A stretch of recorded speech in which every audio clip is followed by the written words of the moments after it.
नमस्कार, good morning. मैं हूँ प्रकाश मेहरा।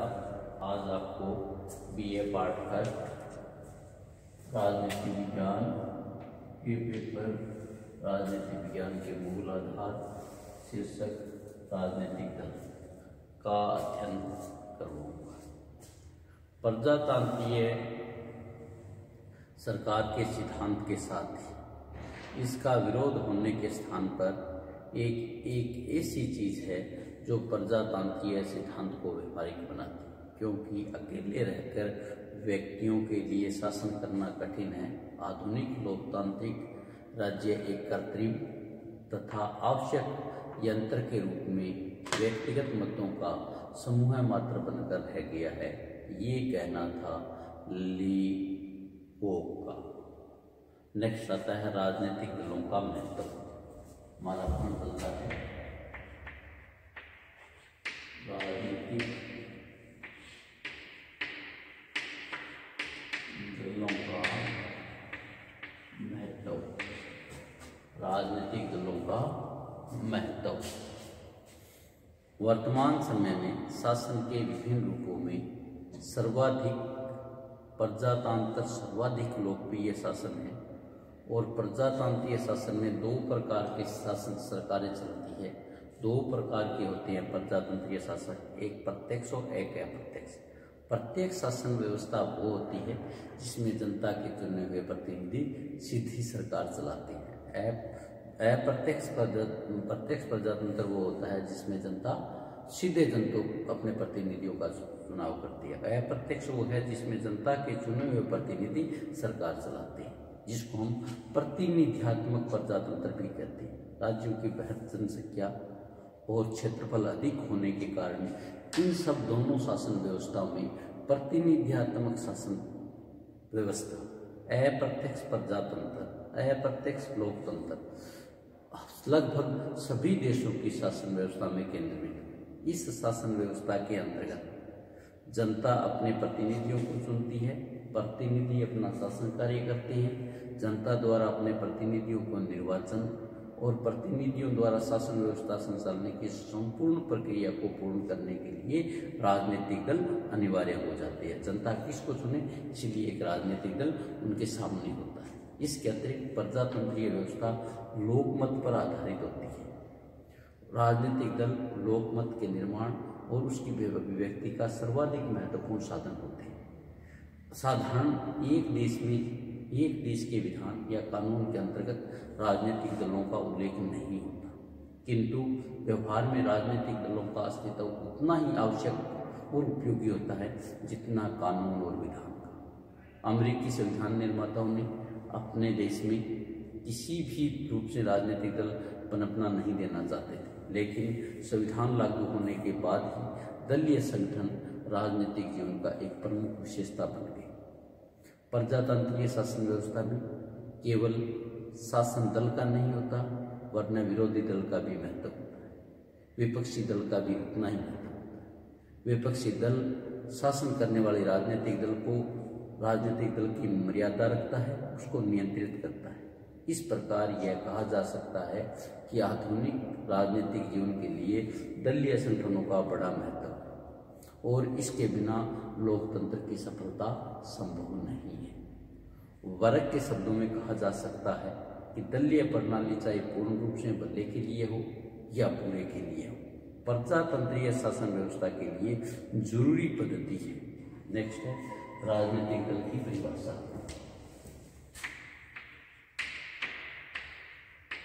राजनीतिक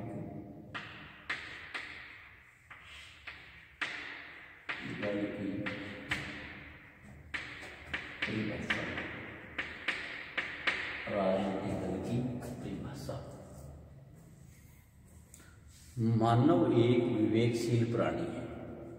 मानव इस विवेकशीलता के कारण एक ही प्रकार की समस्याओं का संबंध भिन्न भिन्न व्यक्तियों तथा भिन्न भिन्न प्रकार से विचार किया जाता है। विचार की इस भिन्नता के साथ अनेक व्यक्तियों के आधारभूत संबंधों में विचारों की समृद्धता पाई जाती है। विचारों की समानता रखने वाले ये व्यक्ति अपनी सामान्य विचारधारा के आधार पर शासन शक्ति प्राप्त करने या अपनी नीति को कार्य रूप में परिणत कर देने के लिए प्रयत्नशील रहती है। इस उद्देश्य की दृष्टि में रखकर उनके द्वारा जिन संगठनों का निर्माण किया जाता है उन्हें हम राजनीतिक दल कहते हैं।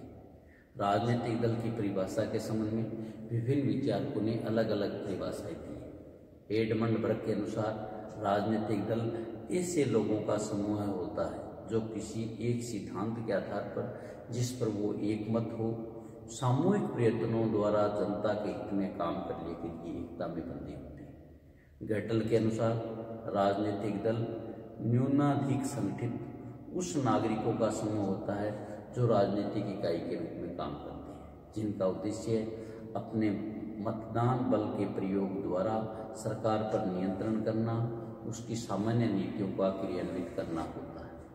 गिलक्राइट्स के शब्दों में राजनीतिक दल की परिभाषा उन नागरिकों के संगठित समूह के रूप में की जा सकती है जो राजनीतिक रूप में एक विचार के हो, जो एक राजनीतिक इकाई के रूप में कार्य कर सरकार पर नियंत्रण करना चाहती है।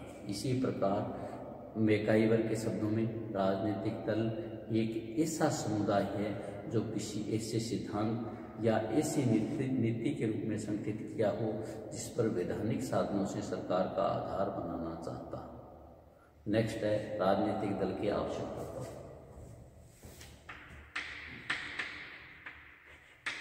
राजनीतिक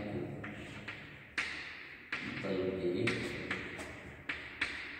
आवश्यक तत्व। राजनीतिक दल के आवश्यक तत्व कौन कौन से हैं? राजनीतिक दल के आवश्यक तत्व कौन से हैं?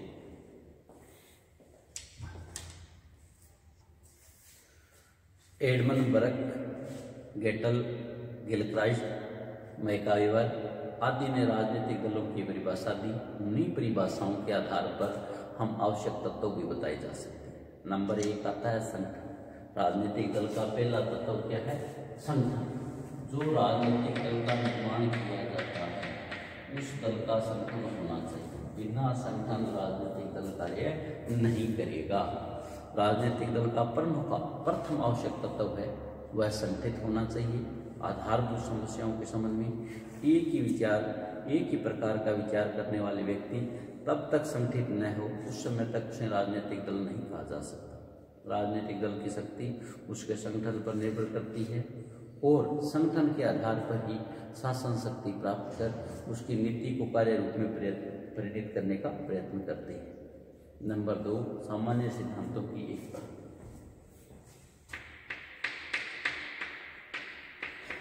सामान्य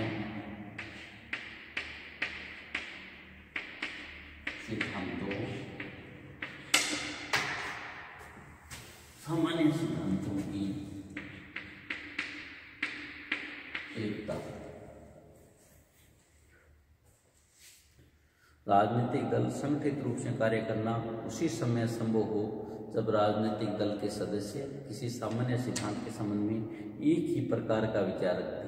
मूल प्रश्नों पर इस प्रकार की एकमतता के अभाव में परस्पर सहयोग नहीं हो कर सकते।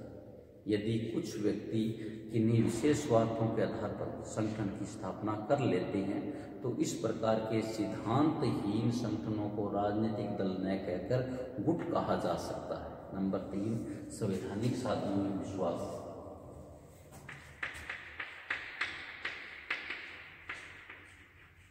संवैधानिक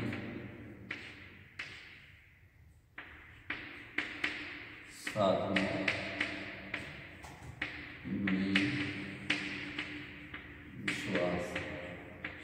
संवैधानिक साधनों में विश्वास राजनीतिक दल के लिए आवश्यक है। वह अपनी नीति या विचारों को कार्य रूप से परिणत करने के लिए संवैधानिक साधनों का मार्ग का अनुसरण करे। मतदान और मतदान के निर्णय उनका आवश्यक रूप से विश्वास होना चाहिए। गुप्त उपाय या सशस्त्र क्रांति जैसे असंवैधानिक साधनों का विश्वास रखने वाले संगठनों को राजनीतिक दल नहीं कहा जा सकता। उदाहरणतः नाजी दल या फांसी दल विशुद्ध राजनीतिक दल न होकर क्रांतिकारी सैनिक संगठन थे। चौथा है शासन पर प्रभुत्व की इच्छा।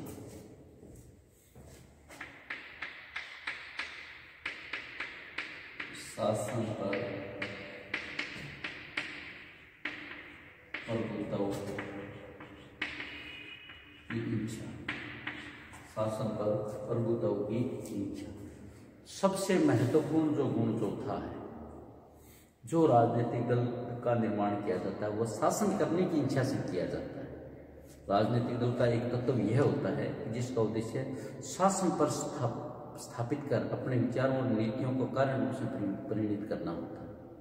यदि कोई संगठन शासन से बाहर रहकर कार्य करना चाहता है तो उसको राजनीतिक दल नहीं कहा जा सकता। नंबर 4 और 5 राष्ट्रीय दल।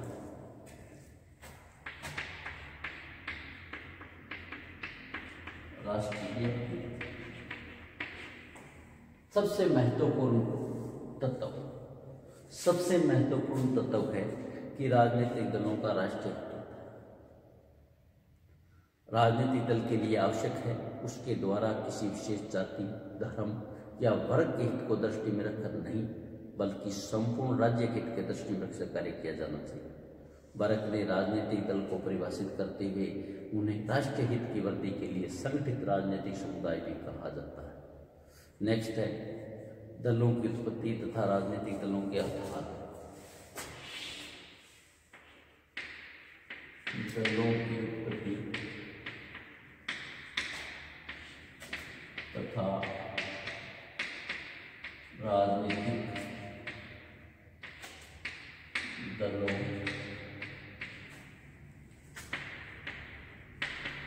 की आधार। दलों की उत्पत्ति तथा राजनीतिक दलों के आधार। ब्राइस ने अपनी पुस्तक आधुनिक प्रजातंत्र में लिखा है कि राजनीतिक दल जनतंत्र के लिए कहीं अधिक प्राचीन, लेकिन इस प्रकार का मत व्यक्त करते हुए ब्राइस ने इसे प्राचीन समय में स्थापित क्लब घर, राजनीतिक समाज, संसदीय संगोष्ठी को राजनीतिक दल मान लिया गया है। यद्यपि इन संस्थाओं द्वारा राज्य विषयक अनेक बातों में संबंध में लोकमत का प्रकाशन किया जाता था, किंतु शासन व्यवस्था के मूल रूप से संबंधित न होने के कारण संस्थाएं राजनीतिक दल नहीं थी। आधुनिक समय में राजनीतिक दल वर्तमान युग की ही उपज है। आधुनिक राजनीतिक दलों का विकास जनतंत्र मताधिकार के साथ साथ हुआ। इन दलों के उत्पन्न में जो प्रमुख विचार किए गए वो विचार इस प्रकार है। नंबर 1 मानव स्वभाव का सिद्धांत। नंबर 1 मानव स्वभाव का सिद्धांत। मानव स्वभाव का सिद्धांत मनोवैज्ञानिक दृष्टिकोण के आधार पर राजनीतिक दलों के मानव स्वभाव से निहित मूल प्रवृत्तियों पर आधारित कहा जाता है। कुछ लोग स्वभाव से ही रूढ़िवादी होते हैं और किसी प्रकार का परिवर्तन करना पसंद नहीं करते। कुछ सने सने परिवर्तन चाहते हैं और कुछ लोग तुरंत आमूलचूल परिवर्तन चाहते हैं। परिस्थितियों में परिवर्तन, आयु की वृद्धि का मानव स्वभाव में परिवर्तन, इस प्रकार का परिवर्तन उत्पन्न हो जाता है। इस स्वभाव के भेद के आधार पर मनुष्य में विचार भेद पाया जाता है और इस प्रकार के विचार राजनीतिक दलों को जन्म देते हैं। जो ये विचार भेद है ये राजनीतिक दलों को जन्म देते हैं। नंबर 4 2 राष्ट्रीय विचार। नंबर 2 राष्ट्रीय और विचार। मानव क्या करता है? राष्ट्रीय हित के बारे में सोचता है। और राजनीतिक दल क्या करते हैं? आर्थिक हित में परिणाम स्वरूप होते हैं। वर्तमान समय में सभी राजनीतिक दल आर्थिक विचारों पर आधारित है। आर्थर होलकोम्स ने ठीक ही लिखा है कि राष्ट्रीय दल क्षणिक आवेगों या अस्थायी आवश्यकताओं के आधार पर नहीं चल सकते। उन्हें स्थायी सामुदायिक हितों, विशेषतः राष्ट्रीय हितों पर आधारित होना चाहिए। सर्वसाधारण में संपत्ति विषयक भेदभाव, उनके आर्थिक दृष्टिकोण और उनकी आर्थिक समस्याएं मुख्य रूप से राजनीतिक दलों के निर्माण में सहायक हैं और उन्हें स्थायित्व भी प्रदान करते हैं। नंबर 3 वातावरण संबंधी प्रभाव।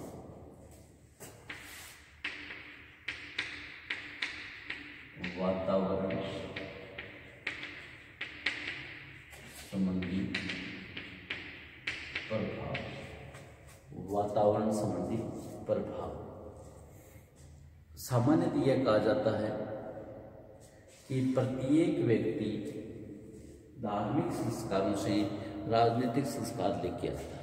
प्रत्येक व्यक्ति धार्मिक संस्कारों के परिणाम स्वरूप राजनीतिक संस्कारों की उत्पत्ति होती है।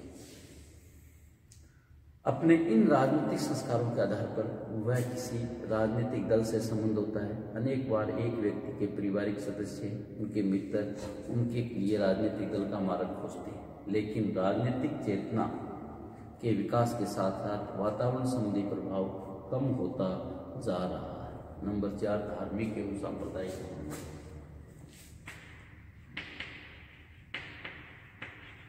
धार्मिक एवं सांप्रदायिक भावनाएं। धार्मिक एवं सांप्रदायिक भावनाएं। पाश्चात्य देशों के नागरिकों में धार्मिक एवं सांप्रदायिक भावनाएं बहुत अधिक बलवती न होने के कारण धार्मिक और सांप्रदायिक भावनाओं के आधार पर राजनीतिक दल नहीं पाए जाते, किंतु भारत और पूर्व के कुछ देशों में इस प्रकार के सांप्रदायिक दल विद्यमान है। तो ये दल संपूर्ण राज्य के संबंधित नहीं होते, इस कारण इन्हें भी शुद्ध राजनीतिक दल नहीं कहा जा सकता। सर हेनरी मैन जैसे विचारकों का मत है कि राजनीतिक दल मानव की संघर्षी प्रवृत्ति का आधार है, किंतु इस कथन को स्वीकार नहीं किया जा सकता। वस्तुतः राजनीतिक दल संघर्ष नहीं वरना सहयोग की प्रवृत्ति पर आधारित होते हैं। नेक्स्ट है प्रजातंत्र में राजनीतिक दलों के कार्य।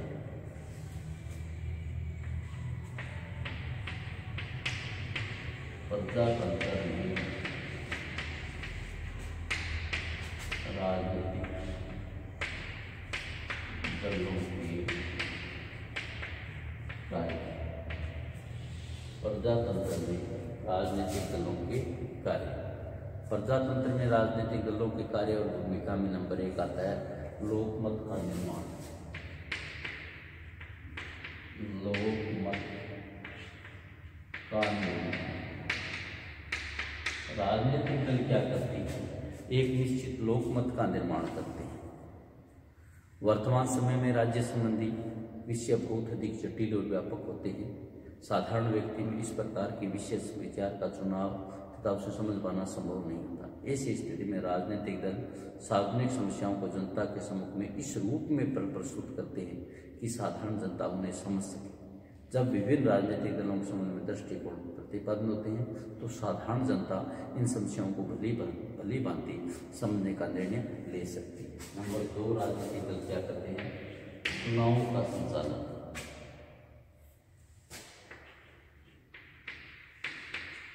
चुनावों का संचालन। चुनावों का संचालन। जब मताधिकार बहुत अधिक सीमित था, निर्वाचकों की संख्या कम थी, तब स्वतंत्र रूप से चुनाव लड़े जा सकते थे। लेकिन जब वयस्क मताधिकार हो गया, एक आयु के बाद सभी लोगों को मत का अधिकार दे दिया गया, इस प्रचलन के कारण स्वतंत्र चुनाव लड़ना असंभव हो गया। ऐसी स्थिति में राजनीतिक दल अपने दल की ओर से उम्मीदवारों का खड़ा करना, उनके पक्ष में प्रचार करना, चुनाव में आने वाले भारी खर्च भी इन राजनीतिक दलों द्वारा किया जाता है। यदि राजनीतिक दल न हो तो विशाल लोकतांत्रिक राज्यों में निर्वाचन का संचालन लगभग असंभव हो जाता है। नेक्स्ट है सरकार का निर्माण।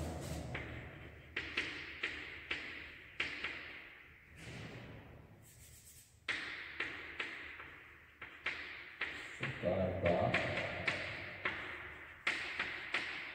निर्माण।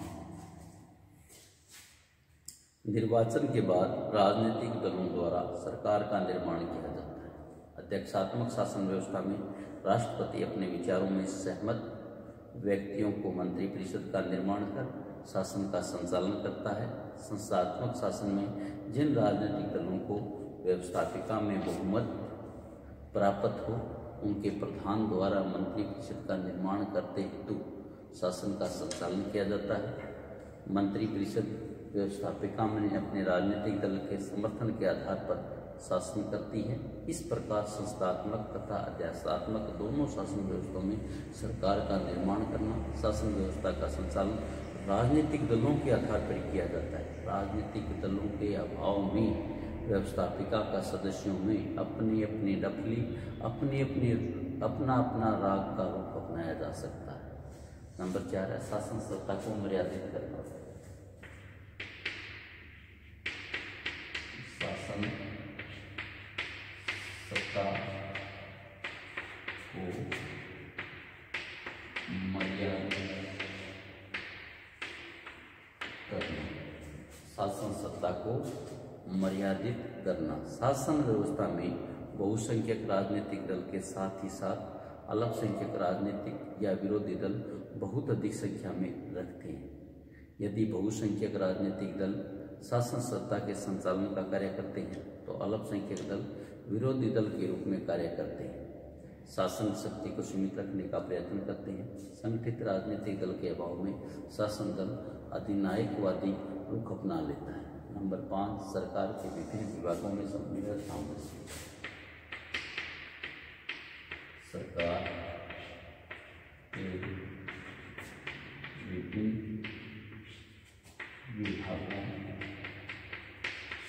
के विभिन्न विभागों में समन्वय और सामंजस्य।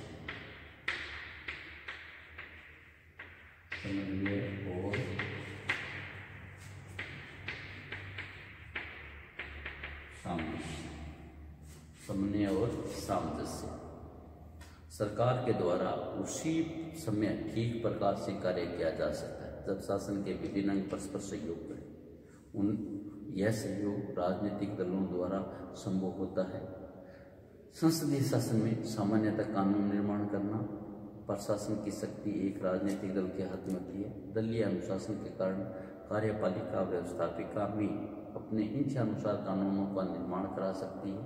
अध्यक्षात्मक शासन व्यवस्था वाले संयुक्त राज्य अमेरिका जैसे देशों में व्यवस्थापिका और कार्यपालिका तो बिल्कुल पृथक अंग है।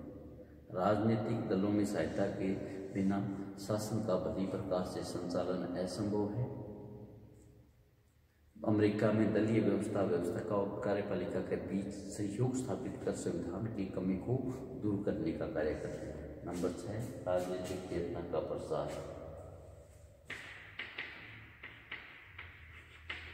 राजनीतिक चेतना का प्रसार। राजनीतिक चेतना का प्रसार।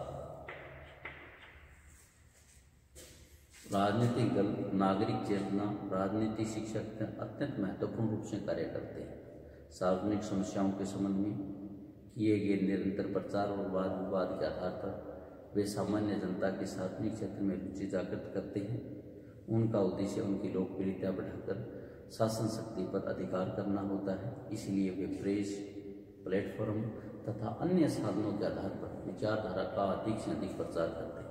उदासीन मतदाता को भी सार्वजनिक जीवन में कुछ ज्ञान प्रदान करते हैं। नंबर 7 है जनता और शासन के बीच संबंध। और शासन के बीच संबंध। जनता और शासन के बीच संबंध। प्रजातंत्र का आधारभूत सिद्धांत क्या है? जनता और शासन के बीच संपर्क बनाए रखना होता है। इस प्रकार संपर्क स्थापित करने का सबसे बड़ा साधन राजनीतिक दल ही है।